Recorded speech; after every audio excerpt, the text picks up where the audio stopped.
o assunto de apostasia. Você sabe qual é que é a definição de apostasia, o significado de apostasia?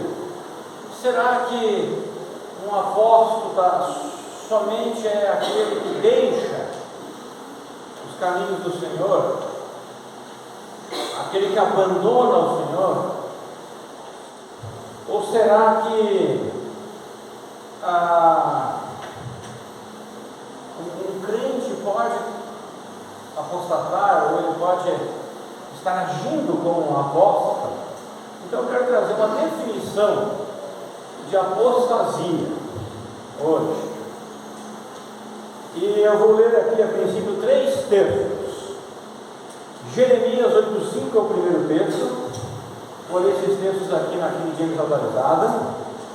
Então, se você quiser acompanhar, os 3 textos que eu vou ler é Jeremias 8,5, Atos 21 e 1 Timóteo 4, 1 e 2. Tá bom? Eu acho que vai colocar lá também? Daniel? Ok. Está muito alto lá atrás o volume? Não está bom? Está o pessoal de trás? Tá bom, ok. Jeremias 8,5. Por que será então que esse povo se tornou rebelde a ponto de se afastar de mim? Por que Jerusalém persiste em desviar-se? Eles amam ardentemente o engano e se recusam a voltar para mim. Então presta bem atenção nesse versículo aqui, porque Deus falando, olha, por que esse povo se tornou rebelde? A ponto de se afastar de mim, a ponto de me abandonar. Deus falando ao povo de Israel. Por que Jerusalém persiste ou insiste em se desviar de mim? Por quê? E ele responde no mesmo versículo, uma pergunta aqui retórica, né? É porque eles amam ardentemente o engano e por isso se recusam a voltar de mim. Eles amam o engano, eles gostam do engano, eles gostam daquilo que não é a verdade. Atos 21. Porém, eles têm sido informados a teu respeito de que ensinas todos os judeus que estão entre os gentios a se afastarem de Moisés, pregando que não circuncidem seus filhos, nem tampouco andem segundo as tradições e costumes. Por que eu trouxe esse versículo? Porque Paulo estava sendo acusado de ensinar a apostasia aos judeus, porque ele diz ali, de que ensina todos os judeus que estão entre os gentios a se afastar de Moisés, a apostatarem Moisés. É a mesma palavra lá. Paulo não estava fazendo isso, né? 1 Timóteo 4, 1 e 2 diz assim, e Jeremias 8,5, a palavra que diz lá, persiste em desviar-se, se afastar de mim, a ponto de se afastar de mim é apostatar, no hebraico. 1 Timóteo 4, 1 e 2 diz assim,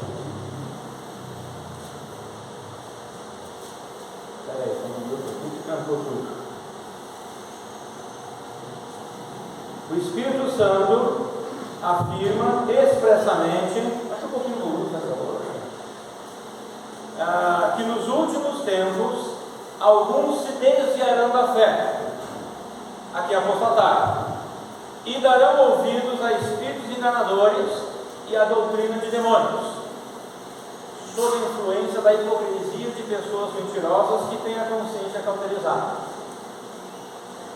Essas 3 expressões aqui, se afastar de mim, Jeremias 8,5, desviar-se, Atos 21,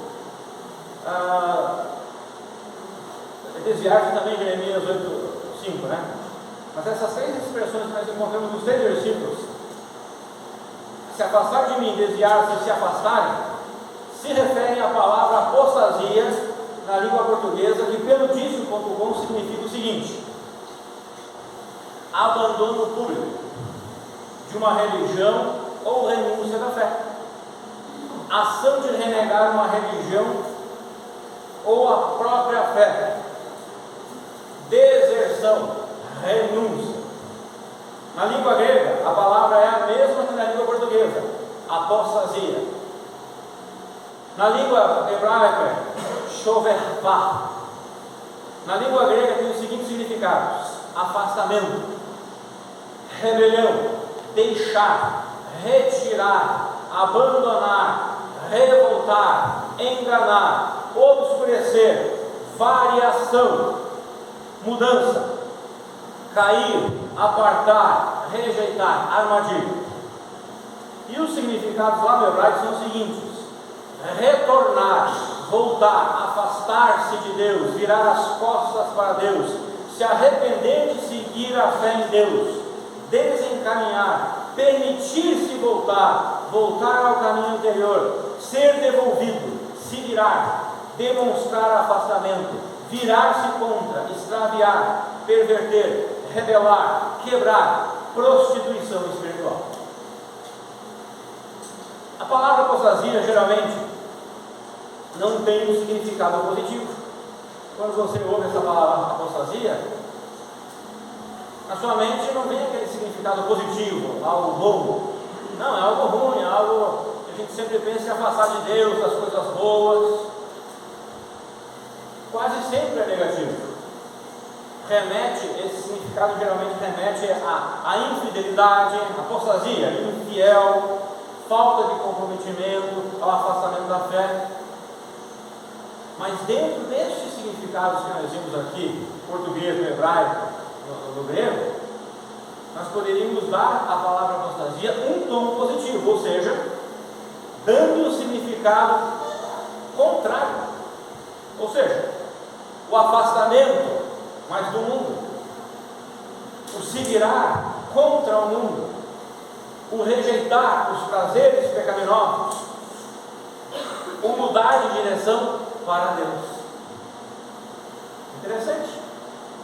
Eu posso ser um apóstata contra Deus ou a favor de Deus, né? A gente não fala assim, mas nós podemos ter essa conotação. Atos 21, 21, nós já lemos, nós temos um exemplo positivo da palavra apostasia. Paulo estava sendo acusado de ensinar os judeus a se afastar dos costumes judaicos. Não era isso que Paulo estava fazendo, mas ele estava sendo acusado de promover a apostasia dos judeus de seus costumes. O que Paulo estava fazendo era promover o deixar de confiar nas obras da lei para a salvação. E no sentido positivo da palavra apostasia, Paulo estava ensinando que os judeus deveriam se afastar, ou melhor, os judeus, nesse caso aqui, os judeus deveriam se retirar, sair do meio daqueles que os ensinavam erroneamente que a salvação provinha da guarda da lei. É isso que Paulo está falando. Ele está dizendo assim: ó, vocês devem apostatar-se desse ensinamento que ensina que a salvação é guardando a lei, que a salvação é por obras. Veja novamente agora o versículo Jeremias 8,5. Por que será então que esse povo se tornou rebelde a ponto de se afastar de mim? Isso na King James atualizada, se você for lá na ARA e na ACF, você vai encontrar a palavra apostasia, a ponto de apostatarem de mim. Por que Jerusalém persiste em desviar-se? De novo, a palavra apostatar, eles amam ardentemente o engano. Então a apostasia tem a ver com gostar do engano, gostar do falso também, tá? Porque aquele significado mais positivo é mais difícil nós encontrarmos em nosso meio hoje. Geralmente a conotação da palavra apostasia é gostar do engano, porque é isso que fala Jeremias 8,5. Porque o povo se afastou de mim, é porque eles gostam do engano, eles amam o engano. Então agora, num sentido negativo, de alguém que abandona a fé em Deus, que vira as costas para Deus, o profeta Jeremias mostra que o povo de Israel se afastou, se desviou de Deus, porque o seu coração se tornou rebelde. Rebeldia é o ato de não se conformar. Eu não vou me conformar. Isso é rebeldia. Então eu posso não me conformar com algo, com uma liderança. Não é rebeldia você não se conformar com uma liderança antibíblica, mas não se conformar com uma liderança bíblica e não se conformar com Deus, porque aquilo que está sendo falado, ensinado é bíblico.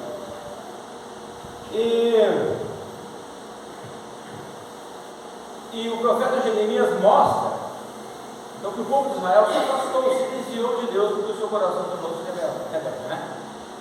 Nesse caso aqui de Jeremias, o povo não desejava se conformar com a vontade de Deus. Qual é a sua situação nesse momento? Você tem se deixado ser conformado pela vontade de Deus? E por que o coração do povo se tornou rebelde? Porque assim, o coração do povo de Israel se tornou rebelde. Eles não estavam se conformando com Deus. Ou seja, eles não estavam se conformando com a verdade que vem de Deus, com os ensinamentos de Deus. E por que ele se tornou rebelde? A ponto de não se conformar, não querer se conformar com Deus? No final, então, do verso mostra o motivo. O povo amava ardentemente o engano. O povo não simplesmente amava o engano, mas o povo amava ardentemente o engano, algo como um fogo consumidor. Ou seja, o povo apreciava o engano. E quando alguém começa a flertar com o engano, logo o seu coração será transformado num coração rebelde, porque ele não quer mais se conformar com a verdade que vem de Deus. Ele quer se conformar com o engano, que não vem de Deus. Isso deve ser um alerta para nós. Temos a palavra de Deus da mesma forma, da mesma maneira que o povo de Israel tinha, mas se deixar envolver por pensamentos e ensinamentos enganosos. E quando alguém começa a se relacionar esporadicamente com o engano, ele desenvolverá paixão pelo engano. É como dois jovens, né? Eles começam a se olhar na igreja, começam a conversar, e daqui a pouco eles começam a se envolver, começa tudo esporadicamente, e logo eles começam a desenvolver uma apreciação um pelo outro, uma paixão um pelo outro. E acontece assim também, pode acontecer também assim com o crente e a apostasia, com o crente e o engano. Então vejam que eu estou focando essa mensagem da apostasia na vida do crente. E esse engano vai afastar ele de Deus. Isso é um processo. Não é assim, eu dormi hoje fiel a Deus, confiando em Deus, e amanhã eu acordo apóstata. Não existe isso. É um processo que às vezes leva anos, às vezes alguns meses. Veja que não é algo radical, é um processo em que o final é rebeldia e afronta descarada contra as coisas de Deus. Então nós precisamos ser firmes, nós precisamos ser comprometidos com a palavra de Deus.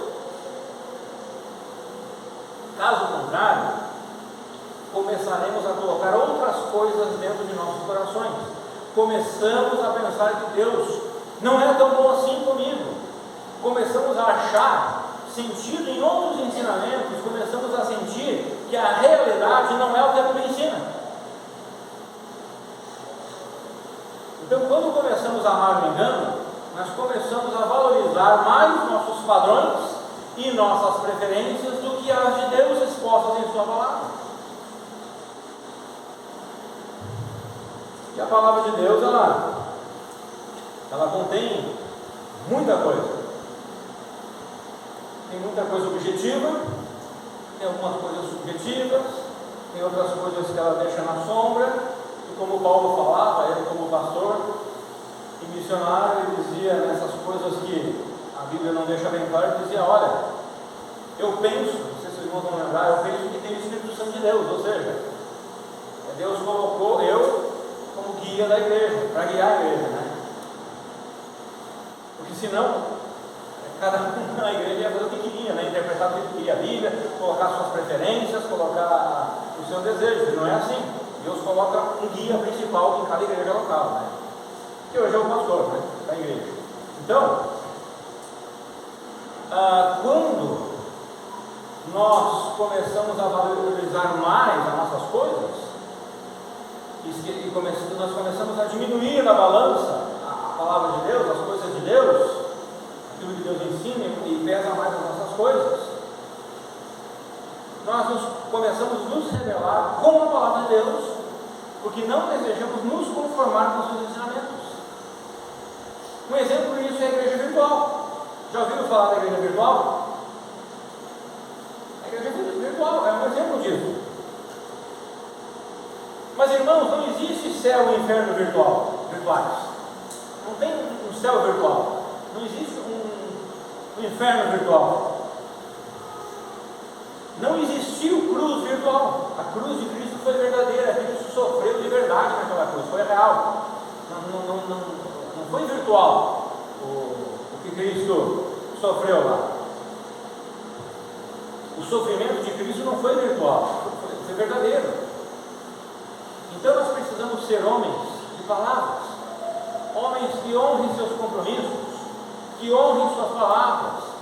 Precisamos terminar o que começamos, não desistir no caminho, na metade, não morrer na praia, né? Precisamos ter objetivos como: eu vou levar minha família a servir ao Senhor, jamais desistirei desse compromisso. Ou objetivo como: eu vou investir na minha vida conjugal, no meu casamento. Ou compromissos como: eu irei investir na criação dos meus filhos para que sejam tementes a Deus. Ou eu irei ajudar na edificação da minha igreja local. Porque não há sucesso para quem desiste. Quem desiste, quem morre na praia, morreu na praia, não tem sucesso, não vai mais para frente.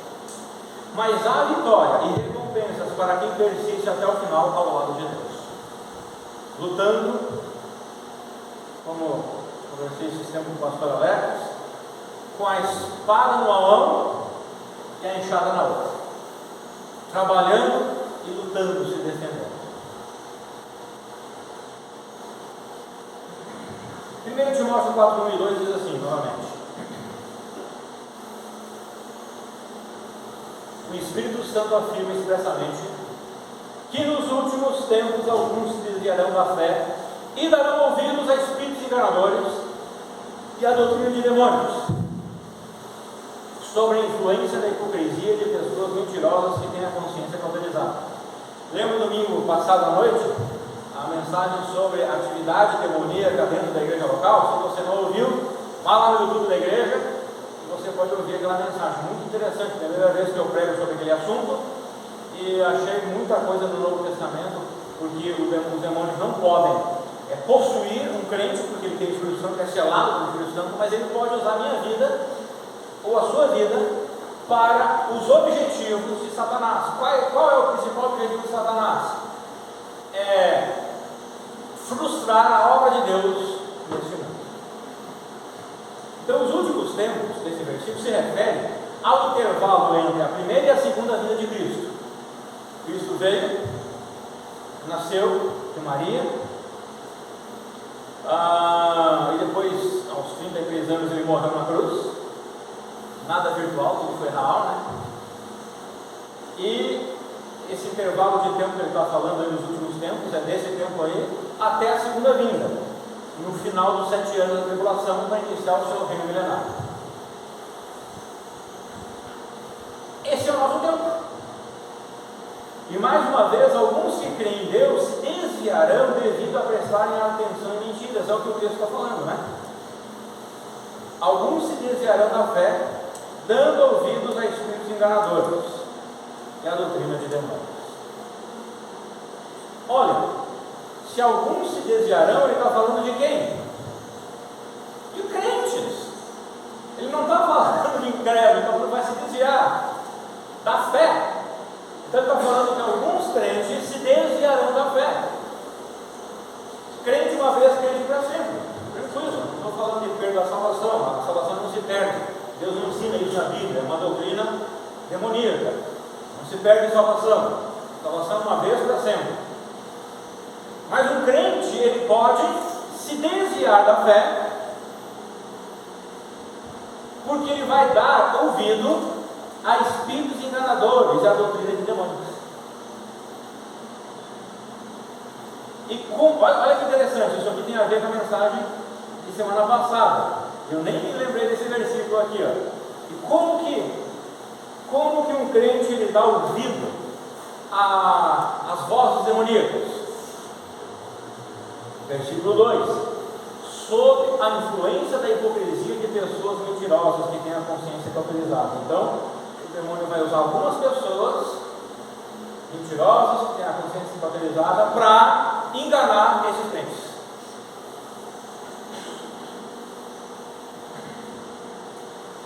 E muitas vezes, irmãos, essas mentiras podem se originarem em nossas próprias mentes, na minha mente, através do engano. Eu posso ser enganado pela minha mente, eu posso estar sofrendo lutas, e nossa igreja, no momento, há muitos irmãos passando lutas, muitas lutas, né? E no meio dessas lutas, às vezes a gente desanima, às vezes a gente fica confuso, porque eu estou com você na sua luta, porque eu também passo por lutas, e às vezes a gente começa a fraquejar na mente, pensar que Deus não gosta de mim, pensar que Deus não está comigo,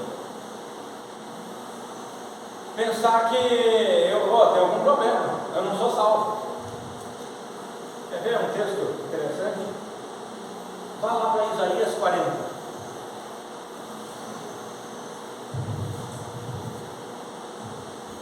Ontem eu estive visitando uma família e li esse texto para eles. Estão passando por lutas. Isaías 40, 25.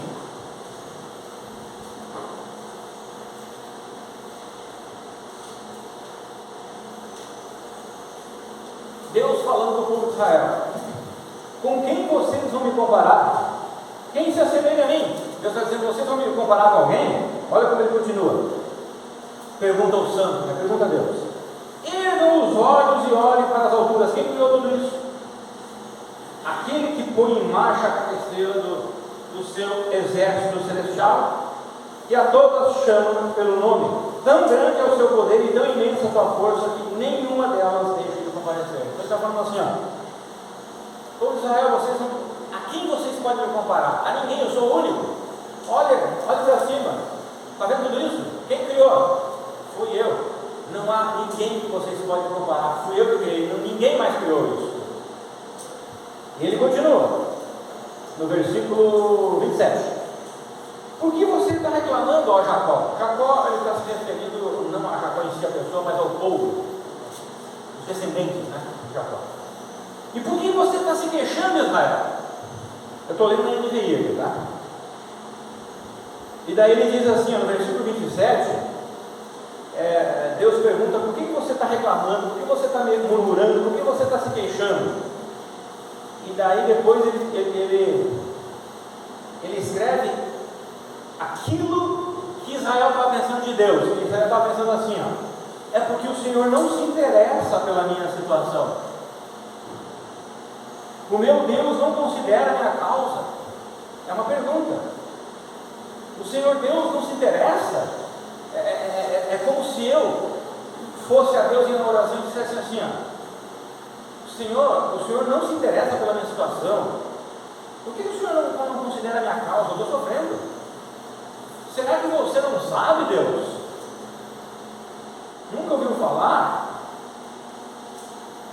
O Senhor é Deus eterno, Criador de toda a terra. Essa última parte, daí é Deus indagando, ou Isaías indagando ao povo: será que você não sabe, nunca ouviu falar? O Senhor é Deus eterno, o Criador de toda a terra. Ele não se cansa e nem fica exausto. Na sua sabedoria insondável, ele fortalece o cansado e dá grande vigor ao que está sem forças. Até os jovens se cansam e ficam exaustos, e os moços tropeçam e caem. Mas aqueles que esperam no Senhor renovam as suas forças, voam alto como águias, correm e não ficam exaustos, andam e não se cansam. Então, a nossa mente engana nós, irmãos. Nós pensamos que Deus não está me ouvindo, Deus não está olhando para a minha causa, nem percebendo o meu sofrimento, mas Deus diz: eu não me canso, eu não durmo, eu vejo tudo, eu sei de tudo.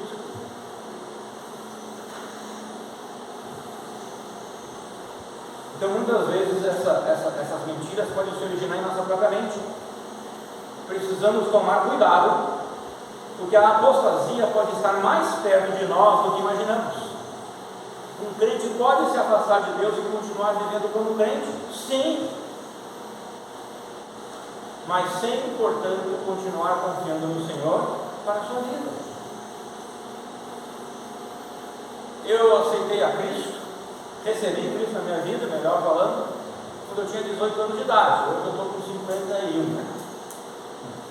Quantos anos aí? 51 menos 18? Os bons matemáticos me ajudam, né? 33? Aí, a idade de Cristo. Então, eu tenho 33 anos de igreja. Eu posso viver uma vida falsa e vir aqui parecer para vocês que eu sou crente, porque eu tenho 33 anos de experiência de como ser crente, de como ler a Bíblia, de como levar a Bíblia debaixo do braço, de como preparar uma mensagem, como se vestir como crente, como falar como crente. Eu posso fazer isso. 33 anos de experiência. Sou mestre em viver a vida de crente, mas um falso, uma aposta da nossa sociedade. E pior, eu sei como agradar a geração antiga de crentes que tem tradições e a geração moderna de crentes que tem outras tradições. Eu sei agradar as duas, porque eu vivi nas duas. Eu consigo, se eu quisesse, né, eu consigo enganar os crentes mais antigos na sua cultura, que ser crente tem cultura também no meio, tá? E consigo enganar os novos também com a cultura moderna deles. Vocês entenderam o que eu estou falando? Que a apostasia pode estar muito mais perto da gente do que a gente imagina. A gente tem que cuidar muito. Então, irmãos, Caim ofereceu oferta a Deus, não ofereceu? E Deus rejeitou. Pedro foi usado por Satanás para não fazer a vontade de Deus. Ananias e Safira tentaram enganar a igreja de Jerusalém para a sua promoção em status. 2 Timóteo 3, 1 a 5 diz assim: sabem, entretanto, disso, nos últimos dias sobrevirão tempos terríveis. Os homens amarão a si mesmos, serão ainda mais gananciosos, arrogantes, presunçosos, blasfemos, desrespeitosos aos pais, ingratos, ímpios, sem amor, incapazes de perdoar, caluniadores, sem domínio próprio, cruéis, inimigos do bem, traidores, inconsequentes e orgulhosos, mais amigos dos prazeres do que amigos de Deus, com aparência de piedade, todavia negando o seu poder real. Afasta-te, portanto, desses também. Viu que ele fala que é com aparência de piedade, mas nega o real poder da piedade em Deus. Então, mais uma vez, últimos dias se refere à nossa época, o tempo em que vivemos. E desse texto eu quero chamar a atenção para duas questões. Primeiramente, penso que no verso 2 temos a resposta porque mais e mais crentes têm abandonado a fé em Cristo, parcialmente ou integralmente. Vivemos uma era extremamente hedonista, e os nossos pensamentos são enganosos, como diz Jeremias 17, 9, o nosso coração é enganoso. Mas o problema é quando começamos a amar nossos próprios pensamentos e nossas próprias mentiras. Mesmo que nossos pensamentos sejam falsos, nós o amamos porque eles nos dizem o que desejamos. Eles afirmam meus prazeres pecaminosos, eles afirmam minha ganância, eles afirmam meu egoísmo e meu orgulho. E é pelo mesmo motivo que começamos a flertar com os falsos ensinamentos de como se deve viver a vida. E aos poucos vamos nos apegando a eles com amor ardente. E a questão em tudo isso está em que, como filho de Deus, eu não me esforço nem faço sacrifícios para praticar os impulsos do Espírito Santo. Muito pelo contrário, sou fraco e cedo aos impulsos da velha natureza. Como mostra o verso 5 aqui do nosso texto, são pessoas que conseguem viver com a aparência de crentes piedosos, mas não confiam no Senhor para viver suas vidas de maneira sacrificial. são crentes que não se esforçam por adquirirem domínio próprio. Por isso, mais cedo ou mais tarde, acabam abandonando a verdadeira fé. Por fim, concluímos então que a definição de apostasia é abandonar o caminho de Deus parcialmente ou integralmente, e que isso está mais perto de cada um de nós do que imaginamos, principalmente pelos nossos próprios pensamentos e a conclusão deles. Pois quando cedemos ao pensamento que diz que eu mereço um pouco de alegria, de descanso, de prazer, de lazer, etc., logo irei dar ouvidos ao engano, porque ele irá me ajudar nos meus desejos carnais. E logo abandonarei os caminhos do Senhor, porque eles são caminhos de sacrifícios. Precisamos cuidar, porque isso pode acontecer comigo, mesmo sendo membro dedicado à obra de Deus e frequente na minha igreja local. Temos exemplos dessa atitude na Bíblia. Analise cada dia a sua vida. Veja se não há nenhum engano interno, pensamentos ou externos, falsos ensinamentos, rodando no seu coração para lhe devorar e você então acabar sendo transformado ou conformado num rebelde militante contra a causa de Deus. Examine-se a cada dia para que a sua piedade seja verdadeira e não somente para inglês ver. O Senhor lhe dará capacidade para isso. Amém?